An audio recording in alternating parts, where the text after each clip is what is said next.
So வணக்கம் and welcome to Sparks Academy. இன்னைக்கு நம்ம என்ன பார்க்க போறோம் அப்படினு பாத்தீங்கன்னா டீலிமிட்டேஷன் கமிஷன் அப்படினு சொல்லக்கூடிய தொகுதி மறுவரையறை அப்படினு சொல்லக்கூடியது பத்தி தான் நம்ம பார்க்க போறோம்.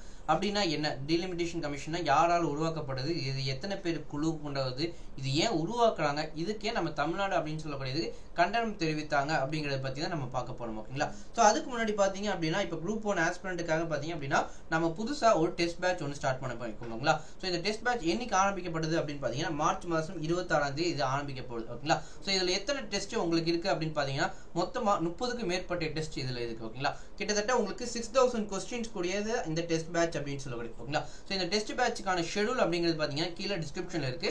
அதை நீங்க டவுன்லோட் பண்ணி யூஸ் பண்ணிக்கலாம். ஓகேங்களா? சோ சப்ஜெக்ட் வைஸ் டெஸ்ட் உங்களுக்கு எத்தனை இருக்கும் பாத்தீங்க அப்படினா 22 டெஸ்ட் உங்களுக்கு சப்ஜெக்ட் வைஸ் டெஸ்ட் இருக்கும். ஓகேங்களா? ஒரு டெஸ்ட் அப்படிங்கறது பாக்கும்போது உங்களுக்கு 200 கேள்விகள் இருக்கும். ஓகேங்களா? 200 கேள்விகள் இருக்கும். ஓகேங்களா? 175 கேள்விகள் உங்களுக்கு ஜிஎஸும் ஆனா 25 கேள்விகள் உங்களுக்கு கரண்ட் அஃபேர்ஸோட சேர்த்து ஆப்டிட்யூட் அண்ட் ரீசனிங் அப்படினு சொல்லி உங்களுக்கு வச்சிருக்கும். ஓகேங்களா? So subject wise full test அப்படினு பாத்தீங்க அப்படினா 6 கேள்விகள் 6 டெஸ்ட் உங்களுக்கு இருக்கும். ஓகேங்களா? அண்ட் ஃபுல் மார்க் டெஸ்ட் அப்படிங்கிறது பாத்தீங்க அப்படினா ஃபைனல் எக்ஸாமினேஷன் எப்படி நடக்குமோ அதே மாதிரி ஃபுல் மார்க் டெஸ்ட் அப்படினு சொல்லக்கூடியது உங்களுக்கு 2 வாட்டி உங்களுக்கு நடத்தப்படும். ஓகேங்களா? சோ கரண்ட் அஃபேர்ஸ்ங்கிறது உங்களுக்கு இம்பார்ட்டன்ட்டா ப்ளே பண்ணும் அப்படிங்கிறதுக்காக கரண்ட் அஃபேர்ஸ்க்காக 1 இயர்க்கான ஃபுல் டெஸ்ட் அப்படிங்கிறது உங்களுக்கு தனியாகவும் அது ப்ரொவைட் பண்ணிடும். ஓகேங்களா? சோ இத பத்தின டீடைல்ஸ் அப்படினு பாத்தீங்கன்னா கீழ டிஸ்கிரிப்ஷன்ல இருக்கு. அதை நீங்க டவுன்லோட் பண்ணி யூஸ் பண்ணிக்கங்க. சோ இது மட்டும் இல்லாம நம்ம ஸ்பார்க்ஸ் அகாடமில பாத்தீங்க அப்படினா இங்கிலீஷ் அண்ட் தமிழ் மீடியத்துல படிக்கிறீங்க அப்படினா உங்களுக்கான ஜெனரல் ஸ்டடீஸ்க்கான புக்ஸ் அப்படிங்கிறதும் அவைலபிளா இருக்கு. ஓகேங்களா? சோ இது உங்களுக்கு வேணும் அப்படினா கீழ இருக்க நம்பருக்கு நீங்க கான்டாக்ட் பண்ணலாம். ஓகேங்களா? சோ டைரக்ட்டா நம்ம கான்செப்ட்க்குள்ள போய்லாம். சோ இப்ப டீலிமிட்டேஷன் கமிஷன் அப்படினு வரும்போது அந்த கமிஷனை ஏன் தமிழ்நாடு எதிர்க்கறாங்க அப்படினு சொல்லி பார்க்கணும். ஓகேங்களா? சோ டீலிமிட்டேஷன் கமிஷனா அப்படினா பொதுவா என்ன அப்படிங்கிறது தெரிஞ்சுக்கணும். ஓகேங்களா? சோ டீலிமிட்டேஷன் கமிஷனை பத்தி நம்ம பார்த்தோம். இப்ப டீலிமிட்டேஷன் கமிஷன்ங்கிறது இது எதுக்காக உருவாக்கப்படுது, இது ஏன் உருவாக்குறாங்க அப்படின்னு பாத்தீங்கன்னா இப்போ ஒவ்வொரு மாநிலத்திலயும் பாத்தீங்க அப்படின்னா பாப்புலேஷனை வச்சு தான் அதோட எண்ணிக்கைகள் இருக்கும். லோக்சபாலையும் சரி அல்லது ராஜ்யசபாலையும் சரி ஒவ்வொரு சீட்டுங்கிறதுக்கும் அந்த ஸ்டேட்டோட பாப்புலேஷன் அடிப்படையில தான் அதுக்கான சீட் உங்களுக்கு அலோகேட் பண்ணுவாங்க. அப்படி இருக்கும்போது ஒரு மாநிலத்துல சீட் அப்படிங்கிற பாப்புலேஷன் கம்மியா இருக்கு. ஃபார் எக்ஸாம்பிள் சிக்கிம் அப்படிங்கறது எடுத்துக்கங்க, பாப்புலேஷன் கம்மியா இருக்கும். எதோட கம்பேர் பண்ணும்போது உத்தரப்பிரதேசோட கம்பேர் பண்ணுவோம். அப்ப சிக்கிம்ல இருந்து உங்களுக்கு லோக்சபா சீட்டுங்கிறது எத்தனை வரணும், பாப்புலேஷன் பேசிஸ்ல தான் அது வரணுங்களா. சோ அப்ப பாப்புலேஷன்ங்கிறது எப்படி எடுப்பாங்க, சென்சஸ் அப்படிங்கிறது எடுப்பாங்க. ஓகேங்களா? சென்சஸ் அப்படிங்கிறது பாத்தீங்க அப்படின்னா 10 வருஷத்துக்கு ஒரு வாட்டி எடுப்பாங்களா. அப்படி 10 வருஷத்துக்கு ஒரு வாட்டி சென்சஸ் எடுக்கும்போது பாத்தீங்க அப்படின்னா பாப்புலேஷனை வச்சு அந்த லோக்சபாக்கான சீட் அப்படிங்கிறது உங்களுக்கு இன்க்ரீஸ் பண்ணுவாங்க. அதே மாதிரி ஸ்டேட் லெஜிஸ்லேட்டிவ் அசம்பிளியில் இருக்கக்கூடிய ஓகேங்களா சட்டமன்றத்தில் இருக்கக்கூடிய சீட்டுங்கிறது உங்களுக்கு எண்ணிக்கைகள் கூடவும் செய்யலாம் அல்லது குறையவும் செய்யலாம். பாப்புலேஷன் வச்சு இது வேறுபடும். அதுக்காக தான் பாத்தீங்க அப்படின்னா டீலிமிட்டேஷன் கமிஷன் அப்படிங்கிறது உருவாக்குவாங்க. ஓகேங்களா? So delimitation means the process of fixing the number of seats. ஓகேங்களா? நம்பர் ஆஃப் சீட்ஸ் எத்தனை இருக்கணும் அப்படிங்கிறது எப்படி அப்படிங்கிறது தான் உருவாக்கப்படுறதுக்காக இந்த கமிஷன்ங்கிறது உங்களுக்கு அமைப்பாங்க. இது எது கமிஷனுக்கான சீட்டை நம்ம உருவாக்குவாங்க அப்படின்னு பாத்தீங்கன்னா லோக்சபாலையும் அதே மாதிரி ஸ்டேட் லெஜிஸ்லேட்டிவ் அசம்பிளியும் பாராளுமன்றத்திலையும் அதே மாதிரி இங்க உங்களுக்கு சட்டமன்றத்திலையும் எத்தனை சீட் இருக்கணுங்கிறது எத்தனை தொகுதிகள் இருக்கணுங்கிறது முடிவு பண்றதுதான் இந்த டீலிமிட்டேஷன் கமிஷன்ங்கிறது. ஓகேங்களா? சோ இதெல்லாம் ப்ராசஸ் பண்றதுக்காக தான் டீலிமிட்டேஷன் கமிஷன்ங்கிறது யாரால் செட் பண்ணப்படுது அப்படின்னு பாத்தீங்கன்னா பார்லிமெண்டால இந்த சட்டம் அப்படிங்கிறது உங்களுக்கு இந்த அமைப்புங்கிறது உருவாக்கப்படும். இதை அமைப்பது யார் அப்படின்னு பாத்தீங்கன்னா பிரசிடென்ட் தான் இந்த டீலிமிட்டேஷன் கமிஷனை அப்பாயிண்ட் பண்ணுவாங்க. ஓகேங்களா? சோ டீலிமிட்டேஷன் கமிஷன் வரும்போது இது எத்தனை மெம்பர் பாடி, இது எத்தனை பேர் இருப்பாங்க அப்படின்னு பாத்தீங்கன்னா பொதுவாக 3 பேர் இருப்பாங்க. அதான் 3 மெம்பர் பாடி அப்படின்னு சொல்லுவாங்க. இந்த 3 மெம்பர் பாடின்னு வரும்போது இதோட காம்போசிஷன் யார் இதுல அப்பாயிண்ட் பண்ணுவாங்க அப்படின்னு பாத்தீங்கன்னா ஒரு ரிட்டையர்ட் சுப்ரீம் கோர்ட் ஜட்ஜாக இருப்பாங்க. ஓகேங்களா? ஒரு ஆக்டிங் அல்லது ரிட்டையர்ட் சுப்ரீம் கோர்ட் ஜட்ஜாக இருப்பாங்க. அப்புறம் சீஃப் எலெக்ஷன் கமிஷனர் இருப்பாங்க. ஓகேங்களா? சோ இது மட்டும் இல்லாம எந்த மாநிலத்துல நம்ம எடுக்க போறோமோ அந்த மாநிலத்தோட ஸ்டேட் எலெக்ஷன் கமிஷனரும் இதுல அப்பாயிண்ட் பண்ணுவோம். இவங்க 3 பேரும் சேர்ந்துதான் அந்த ஒரு மாநிலத்துக்கான தொகுதிகள் எத்தனை தொகுதிகள் இருக்கு. இப்ப தமிழ்நாடு எடுத்தீங்கன்னா 234 தொகுதிகள் இருக்குங்களா. அது மாதிரி அது கூடலாமா இல்ல குறைக்கலாமா. லோக்சபாக்கான சீட்டுகள் அப்படிங்கிறது பார்க்கும்போது 39 சீட் நம்ம கொடுக்குறோம் இல்லையா. அந்த 39 சீட்டுங்கிறது அதிகமா இருக்குதா கம்மியா இருக்குதா பாப்புலேஷன் வச்சு இதை வந்து கவுண்ட் பண்ணுவாங்க. ஓகேங்களா? சோ அதான் டீலிமிட்டேஷன் கமிஷன் அப்படின்னு சொல்லுவாங்க. ஓகேங்களா? சோ இந்த டீலிமிட்டேஷன் கமிஷன் முக்கியமா எதுக்காக போடுறாங்க அப்படின்னு பாத்தீங்கன்னா லோக்சபாலையும் ஸ்டேட் லெஜிஸ்லேட்டிவ் அசம்பிளியும் இருக்க சீட்டை வச்சுதான் இதை போடுவாங்க. இந்த டீலிமிட்டேஷன் கவருக்கு என்ன பவர் இருக்கு அப்படின்னு பாத்தீங்கன்னா சிவில் கோர்ட்டுக்கான பவர்ஸ் இருக்கு. ஓகேங்களா? சிவில் கோர்ட்டுக்கான பவர் இருக்கு, கிரிமினல் கோர்ட்டு கிடையாதுங்க. சிவில் கோர்ட்டுக்கான அதிகாரம் இந்த டீலிமிட்டேஷன் கமிஷனுக்கு அதிகாரம் இருக்கிறது அப்படின்னு சொல்றாங்க. இப்போ இதே மாதிரி இந்தியால பார்க்கும்போது எத்தனை வாட்டி டீலிமிட்டேஷன் கமிஷன்கள் போட்டிருக்காங்க, இது ப்ரீவியஸ் இயர் கொஸ்டின் கேட்டிருக்காங்க. எத்தனை வாட்டி போட்டிருக்காங்க அப்படின்னு பார்த்தீங்கன்னா மொத்தமா இந்தியாவில் 4 முறை இந்த டீலிமிட்டேஷன் கமிஷன் போட்டிருக்காங்க. எந்தெந்த வருஷம் அப்படின்னு கேட்டீங்கன்னா 1952, 1963, 1973, 2002. 2002 அப்படின்னு சொல்லக்கூடியது இது 4 வாட்டி உங்களுக்கு போட்டிருப்பாங்க. இது இம்பார்ட்டன்ட், இந்த இயர்ஸ் ஞாபகம் வச்சுக்க வேண்டியது. இதெல்லாம் எந்த சட்டத்து மூலியமா போட்டீங்க அப்படின்னு பாத்தீங்கன்னா இதுக்கெல்லாம் டீலிமிட்டேஷன் கமிஷன்ங்கிறது ஆக்ட்னு ஒன்று பாஸ் பண்ணியிருப்பாங்க 1952, அது மாதிரி 62ல ஒன்று, 72ல ஒன்று, 2002. ஓகேங்களா? இதுல உங்களுக்கு எக்ஸாம் பாயிண்ட் ஆஃப் வியூல எத்தனை வாட்டி போட்டிருக்காங்கன்னா 4 வாட்டி போட்டிருக்காங்க. எந்தெந்த வருஷம் போட்டிருக்காங்க அப்படின்னா 52, 63, 73, 2002ங்கிறது குறிப்பிடத்தக்கது. ஓகேங்களா? ஸோ இப்போ இந்த கான்ஸ்டிடியூஷன் அதிகாரம் ஏதாவது இருக்குதா அப்படின்னு பார்த்தீங்கன்னா இது கான்ஸ்டிடியூஷன் அதிகாரம் இருக்குது. என்ன அப்படின்னு பார்த்தீங்கன்னா ஆர்டிகல் 82, சட்ட விதி 82 சொல்லக்கூடியது என்ன சொல்லியிருப்பாங்க அப்படின்னா the parliament enact the delimitation act. ஓகேங்களா? பார்லிமெண்ட் நினைச்சாதான் இதை உருவாக்கப்பட முடியும். ஓகேங்களா? எப்படி போனா எவ்வொரு சென்சஸ் ஒவ்வொரு முறையும் சென்சஸ் எடுத்ததுக்கு அப்புறமேட்டு டீலிமிட்டேஷன் கமிஷன்ங்கிறது உருவாக்கப்பட வேண்டியது அவசியம் அப்படின்னு சொல்லி சட்ட விதி 82 சொல்லி இருக்குது. ஓகேங்களா? once the act is enforced in the union government set up the delimitation commission. ஓகேங்களா? யூனியன் கவர்மெண்ட் தான் இதை நடைமுறைப்படுத்துவாங்க. அதே மாதிரி ஆர்டிகல் 170, இந்த ஆர்டிகல் 170 எதை குறிக்கிறது அப்படின்னா the state also get divided into the territorial constitution after every census. ஓகேங்களா? ஒவ்வொரு மாநிலத்திலுமே பாத்தீங்க அப்படின்னா அதுக்கான தொகுதி வாரியாக பிரிக்கப்பட வேண்டிய அவசியம் அப்படிங்கிறதையும் அது எவ்ரி சென்சஸுக்கு அப்படியும் அது முடிவு பண்றதுக்கான விதி அப்படிங்கிறது ஆர்டிகல் 170 சொல்லுது. ஓகேங்களா? 2 சட்டம் அப்படிங்கிறது உங்களுக்கு டீலிமிட்டேஷன் பத்தி உங்களுக்கு வரும். ஓகேங்களா? இது மட்டும் இல்லாம இந்த டீலிமிட்டேஷனுக்காக நம்ம என்னென்ன சட்ட விதிகள் மாத்திருக்கோம், சட்ட திருத்தங்கள் போட்டிருக்கோம் அப்படிங்கிறதும் உங்களுக்கு எக்ஸாம் பாயிண்ட் ஆஃப் வியூல ரொம்ப முக்கியமானது. ஸோ இதுக்காக பார்த்தீங்க அப்படின்னா 3 சட்ட திருத்தம் பண்ணியிருப்பாங்க. அது என்னென்ன அப்படின்னு சொல்லி கேட்கலாம். 42வது சட்ட திருத்தம், 84வது சட்ட திருத்தம், அப்புறம் 87வது சட்ட திருத்தம். ஓகேங்களா? ஸோ இதில் என்ன பண்ணியிருப்பாங்க அப்படின்னா ஒவ்வொரு முறையும் பார்த்தீங்க அப்படின்னா உங்களுக்கு இந்த லோக்சபாவோட சீட் ஓகே அப்படிங்கிறது உங்களுக்கு ஃப்ரீஸ் பண்ணியிருப்பாங்க. ஓகேங்களா? அதாவது இப்போ நார்த்தில் பார்க்கும்போது உங்களுக்கு லோக்சபா சீட்டோட எண்ணிக்கை அதிகமாக இருக்கு, சவுத்தில் பார்க்கும்போது லோக்சபா சீட்டோட எண்ணிக்கை கம்மியாக இருக்கு. அப்படி இருக்கும்போது இது இம்பேலன்ஸாக இருக்குதுங்களா, இது ஒரு ஏற்றத்தாழ்வாக இருக்குதுங்க. அப்ப ஏற்றத்தாழ்வா இருக்கும்போது நார்த்ல என்ன முடிவு பண்றாங்களோ அதுக்கான அதிகாரம் தான் அதிகமாக இருக்கு, சவுத்துல வந்து அதிகாரங்கள் ரொம்ப கம்மியா இருக்கு அப்படின்னு சொல்லி இந்த ஏற்றத்தாழ்வு இருக்குது அப்படின்னு சொல்லி என்ன பண்ணிருப்பாங்க அப்படின்னா இந்த எண்ணிக்கை சென்சஸ் அப்படிங்கிறது உங்களுக்கு நடைமுறைக்கு வரதுக்கு முன்னாடி ஒரு குறிப்பிட்ட அளவுக்கு இதுக்கு முன்னாடி என்னென்ன சென்சஸ் இருந்துச்சோ அது வந்து ஃப்ரீஸ் பண்ணி அந்த சீட்டு படிதான் அந்த சென்சஸ் படிதான் லோக்சபால உங்களுக்கு தொகுதி பிரிக்க வேண்டியது அவசியம். உங்களுக்கு சீட்டுங்கிறது உங்களுக்கு அலோகேட் பண்ணுவாங்க அப்படிங்கிறதுக்காக சட்ட விதி உங்களுக்கு பாஸ் பண்ணியிருப்பாங்க. அதான் சட்ட திருத்தம் அப்படின்னு சொல்லக்கூடியது. ஓகேங்களா? ஸோ இதுல 42வது சட்ட திருத்தத்துல 1971 சென்சஸை ஃப்ரீஸ் பண்ணியிருப்பாங்க. எது வரைக்கும் அப்படின்னா 2000 வருஷம் வரைக்கும். ஓகேங்களா? 2000 வரைக்கும் உங்களுக்கு இந்த சென்சஸ் வந்து ஃபாலோ பண்ணட்டும் அப்படின்னு சொல்லி உங்களுக்கு கொடுத்துருந்தாங்க. அதே மாதிரி 84 சட்ட திருத்தத்தில் பார்த்தீங்க அப்படின்னா இந்த அட்ஜஸ்ட்மெண்ட் பண்ணக்கூடிய 1971 சென்சஸை 25 வருஷத்துக்கு இது நீடிக்கணும் அப்படின்னு சொல்லி உங்களுக்கு ஃப்ரீஸ் பண்ணியிருந்தாங்க. 2026 வரைக்கும் இது கண்டினியூஸா பண்ணுங்க. இது வரைக்கும் நம்ம இப்போ சீட்ல நம்ம தமிழ்நாட்டுக்கு சொல்லி பார்க்கும்போது 39 சீட் கொடுக்குறீங்களா, அந்த 39 சீட்டுங்கிற எந்த பாப்புலேஷன் வரைக்கும் கொடுக்குறாங்க அப்படின்னா 1971 பாப்புலேஷன்ல என்ன இருந்துச்சோ அந்த சென்சஸ்ல என்ன இருந்துச்சோ அதுபடி தான் உங்களுக்கு பாப்புலேஷன்ல உங்களுக்கு 39 சீட்டுன்னு கொடுக்குறாங்க. அது அப்படியே கண்டினியூஸா எது வரைக்கும் கொடுக்குறாங்க அப்படின்னா 2026 வரைக்கும் கொடுக்க வேண்டியது அவசியம் அப்படின்னு 84வது சட்ட திருத்தம் சொல்லியிருக்காங்க. அது மாதிரி 87வது சட்ட திருத்தம் பாருங்க அப்படின்னா it allowed the delimitation based on 2001 census without changing the number of seat or constitution.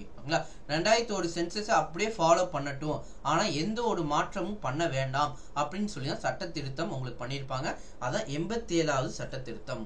ஓகேங்களா? முன்னாடியே பார்த்த மாதிரி பாப்புலேஷன் எவ்வளவு இருக்குதோ அதுக்கேற்ற மாதிரி தான் உங்களுக்கு சீட்டுங்கிறது அலோகேட் பண்ணாங்க அப்படின்னு பார்த்தோம். ஒரு ஸ்டேட்ல பாப்புலேஷன் அதிகமா இருக்கு அப்படின்னா அப்ப அந்த ஸ்டேட்ல உங்களுக்கு சீட்டுங்க லோக்சபா சீட்டுங்கிறது அதிகமாக வரும். ஓகேங்களா? ஆனா அதுல பாப்புலேஷன் இப்போ இன்க்ரீஸ் ஆகிட்டே போகுது. ஓகேங்களா? 2001ல இருந்த சென்சஸ் படி உங்களுக்கு இப்போ பாப்புலேஷன் இருக்கு அப்படின்னா அந்த பாப்புலேஷனுக்கு எவ்வளவு சீட்டு கொடுக்கணும் ஒரு அமைப்பு இருக்கு இல்லையா, ஆனா அது வந்து கேன்சல் பண்ண வேணாம், அது எதுவும் மாற்ற வேணாம், அது 1971ல நம்ம எவ்வளவு கொடுத்திருந்தோமோ அதவே நம்ம ஃபாலோ பண்ணலாம் அப்படின்னு சொல்லி ஒரு சட்ட திருத்தம் தான் 87வது சட்ட திருத்தம் பண்ணியிருந்தாங்க. ஓகேங்களா. ஸோ இந்த டீலிமிடேஷன் கமிஷனுக்காக நம்ம ஜுடிஷியல் ரிவ்யூ என்ன சொல்லியிருக்காங்க, சுப்ரீம் கோர்ட் என்ன சொல்லியிருக்காங்க அப்படின்னு பார்த்தீங்கன்னா, கிஷோபா சந்திர சந்திரகால் ராத்தோட் கேஸ் அப்படின்னு சொல்லக்கூடிய 2020 நடந்திருக்கும். இந்த டீலிமிடேஷன் கமிஷன் கொடுக்குற ரிப்போர்ட்லாம் பார்த்தீங்க அப்படின்னா அது நம்ம ரிவ்யூ பண்ணலாம், ஜுடிஷியல் ரிவ்யூக்கு உட்பட்டது அப்படின்னு சொல்லி அதில் ஜட்ஜ்மெண்ட் கொடுத்துருந்தாங்க. அதான் 2024க்கான ஜட்ஜ்மெண்ட். இப்போ ரீசெண்டாக வந்த ஜட்ஜ்மெண்ட் அப்படின்னால இதுக்கு ரொம்ப இம்பார்ட்டண்டாக கொடுங்க. ஓகேங்களா. ஸோ இந்த கான்ஸ்டிடியூஷன் அப்படின்னு பார்க்கும்போது இதை சொல்லக்கூடிய விதிகள் வேற என்னது இருக்குதா, இந்த டீலிமிட்டேஷன் சம்பந்தப்பட்ட ஏதாவது விதிகள் இருக்குதான்னு கேட்டிங்கன்னா ஆர்டிகிள் 329. ஓகேங்களா. ஆர்டிகிள் 329 எதுக்கு சம்பந்தப்பட்டது அப்படின்னு பார்த்தீங்கன்னா, முன்னாடியே பார்த்துருந்தோம் 82வது சட்ட திருத்தம் அப்படின்னு சொல்லி பார்த்துருந்தோம் இல்லைங்களா. அதே மாதிரி இப்போ 329 எதற்குரியது அப்படின்னு பார்த்தீங்கன்னா எலெக்ஷனை பற்றி சொல்லக்கூடியது. ஓகேங்களா. எலெக்ஷனை பற்றி சொல்லக்கூடியதா இந்த ஆர்டிகிள் 329. ஓகேங்களா. ஸோ இதெல்லாம் எந்த பார்ட்ல இருக்கு அப்படின்னு கேட்டீங்க அப்படின்னா பார்ட் 15ல தான் இருக்கு. ஓகேங்களா. பார்ட் 15ல தான் இந்த டீலிமிடேஷன் கமிஷனுக்காக ஒரு ஆர்டிகல் இருக்கு. ஓகேங்களா. இப்போ டீலிமிடேஷன் பண்ற மூலமா என்ன நடக்குது, தொகுதியை தான் நம்ம பிரிக்கிறோம். தொகுதி எதுக்கு பிரிக்கிறோம், எலெக்ஷன் வைக்கிறதுக்காக பிரிக்கிறோம். ஓகேங்களா. எலெக்ஷன் வைக்கும் போது தான் பிரிக்கிறோம். ஓகேங்களா. ஸோ அதுக்கான விதி தான் பார்த்தீங்க அப்படின்னா ஆர்டிகல் 329 அப்படின்னு சொல்லி a bar code from the questioning of law on delimitation or seat allotment. ஒரு தொகுதி அப்படிங்கிறதுக்கு நம்ம எப்படி கொடுக்கிறோம், எந்த பேசிஸ்ல கொடுக்கிறோம், எவ்வளவு எண்ணிக்கைகள் இருந்தா எவ்வளவு பாப்புலேஷன் இருந்தா நம்ம ஒரு தொகுதி அப்படின்னு சொல்லி அனௌன்ஸ் பண்றோம், இது கான்ஸ்டிடியூன்சி அப்படின்னு சொல்றோம் அப்படிங்கிறதா கேள்விக்கு உட்பட்டது அப்படின்னு சொல்லி யார் கேள்வி கேட்கலாம் அப்படின்னா பார் கோட் கேள்வி கேட்கலாம். அதுக்கான சொல்லக்கூடிய விதி தான் 329 அப்படின்னு சொல்லக்கூடியது. ஓகேங்களா. ஸோ அதில் 31வது சட்ட திருத்தம் அப்படிங்கிறதும் எலெக்ஷன் சம்மந்தப்பட்டதான். அது பார்த்தோன்னா state with population under the 6 million. ஓகேங்களா. 6 மில்லியனுக்குள்ள உட்பட்ட ஒரு ஸ்டேட் இருக்கு அப்படின்னா பாப்புலேஷன் கவுண்ட்ல were excluded from the population based delimitation exercise. ஓகேங்களா. 6 மில்லியன் தான் உங்களோட ஸ்டேட்டோட பாப்புலேஷன் இருக்கு அப்படின்னா நீங்க டீலிமிடேஷன் பண்ண வேண்டிய அவசியம் இல்லை அப்படின்னு சொல்லி ஒரு சட்ட திருத்தம் தான் 31வது சட்ட திருத்தம் அப்படிங்கிறது. ஓகே. ஸோ இப்போ இந்த டீலிமிடேஷன் பண்றதுனால நம்ம சவுத்துங்கிறது என்ன பாதிப்பு வரும், இந்த சவுத்துக்கு எதுக்கு பாதிப்பு வரும், ஏன் நம்ம தமிழ்நாடு அப்படின்னு சொல்லக்கூடியது நம்ம கண்டனம் தெரிவித்திருக்கோம். நம்ம தமிழ்நாடு மட்டும் கண்டனம் தெரிவித்தோமா, கர்நாடகா அப்படின்னு சொல்லக்கூடிய மாநிலமும் அதுக்கு கண்டனம் தெரிவிக்கிறாங்க. இதனால ஏன் அப்படிங்கிறது பார்க்க போறோம். ஓகேங்களா. ஸோ இப்போ டீலிமிடேஷன் நடக்கிறதுனால என்ன நடக்குது அப்படின்னு பார்த்தீங்கன்னா, இப்ப இந்தியா அப்படின்னு சொல்லக்கூடிய நாடு எடுத்துக்கிட்டே அப்படின்னா ஒரு சமத்துவமான நாடு. அது மட்டும் இல்லாம எல்லாத்துக்கும் பாத்தீங்க அப்படின்னா சமமான உரிமைகள் இருக்கு அப்படின்னு சொல்லியிருந்தோம் இல்லைங்களா.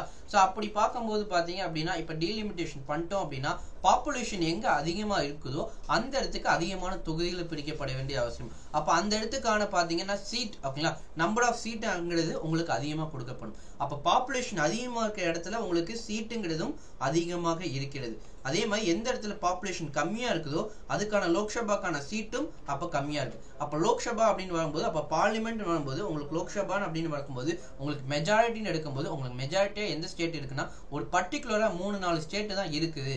அப்ப சவுத்துன்னு வரும்போது உங்களுக்கு சீட்டுங்கிறது கம்மியா இருக்கு. அங்க இடத்துல மெஜாரிட்டியை நாங்க கொடுத்திருந்தாலுமே எங்களுக்கான குரல் அங்க கேட்கப்படாது அப்படிங்கிறதுக்காக தான் கண்டனம் தெரிவிக்கும் விதமாக இந்த டீலிமிடேஷனுங்கிறது நாங்க கண்டனம் தெரிவிக்கிறோம் அப்படின்னு சொல்லி தமிழ்நாடும் கர்நாடகாவும் அதுக்கு சொல்லியிருக்காங்க. ஓகேங்களா. சோ இப்ப பாருங்க டோட்டலா எவ்வளவு சீட் இருக்குன்னு பாத்தீங்க அப்படின்னா 846 சீட்ஸ் இருந்து இருக்க போகுது அப்படின்னு சொல்லுங்க. புது நம்ம லோக்சபா நம்ம புதுசா நம்ம பார்லிமெண்ட் கட்டியிருந்தோம் இல்லையா. சோ அதுபடி பாத்தீங்க அப்படின்னா உத்தரப்பிரதேசம் பீகாரும் பாத்தீங்க அப்படின்னா உங்களுக்கு டீலிமிடேஷன் பண்ணதுக்கு அப்புறம் 2026ல சென்சஸ் எடுக்கிறாங்க. அதுக்கப்புறம் டீலிமிடேஷன் பண்ணதுக்கு அப்புறம் லோக்சபா சீட் எப்படி மாறுது அப்படின்னு பாத்தீங்கன்னா உத்தரப்பிரதேசம் அண்ட் பீகார் அப்படின்னு சொல்லுவாங்க ரெண்டு மாநிலத்தோட சீட்டு மட்டும் பாத்தீங்கன்னா அப்படின்னா 222 மாறும்.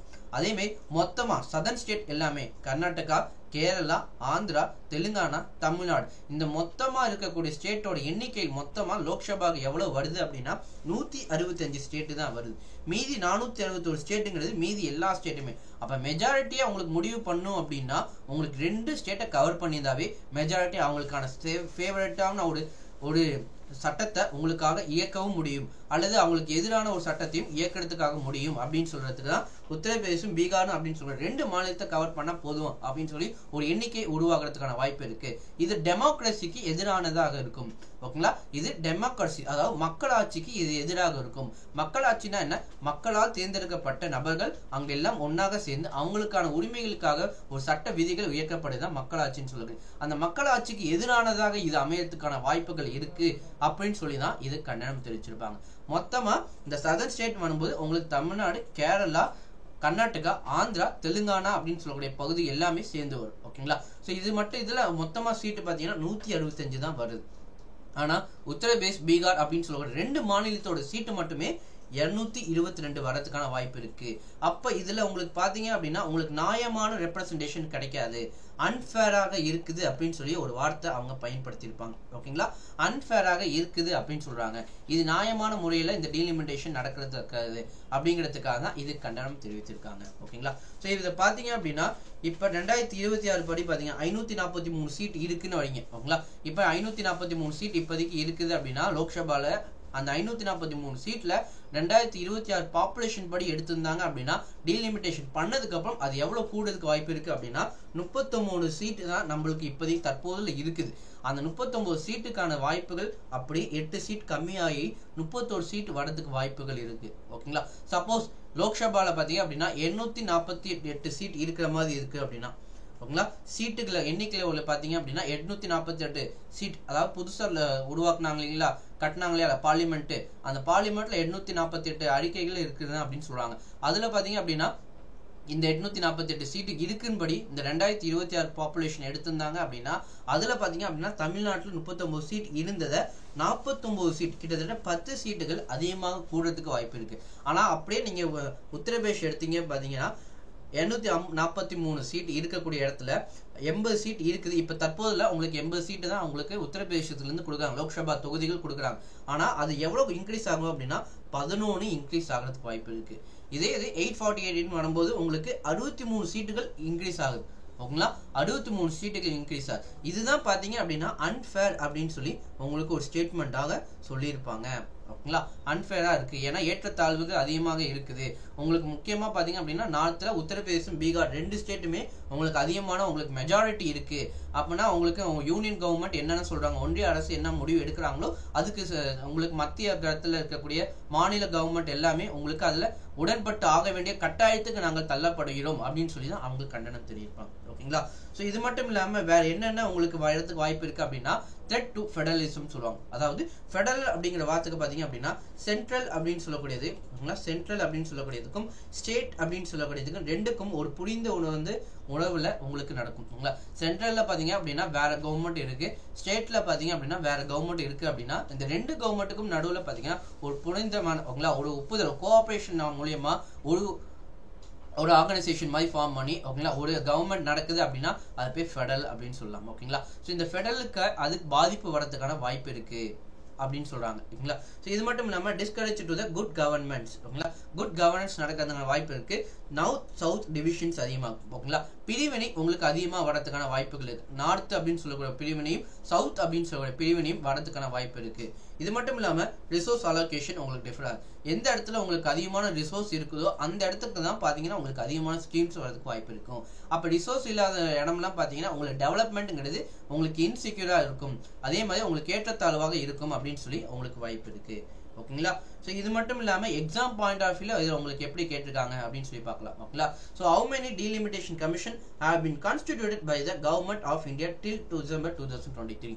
இது பாத்தீங்க அப்படின்னா யூபிஎஸ்சி கொஸ்டின்ங்க. இந்த 2024 நடந்த யூபிஎஸ்சி கொஸ்டின் தான் இந்த கேள்வி. எத்தனை வாட்டி உங்களுக்கு டீலிமிட்டேஷன் கமிஷன் வச்சிருக்காங்க அப்படின்னு பாத்தீங்கன்னா 4 வாட்டி வச்சிருக்காங்க அப்படின்னு நம்ம பார்த்துருந்தோம் இல்லைங்களா.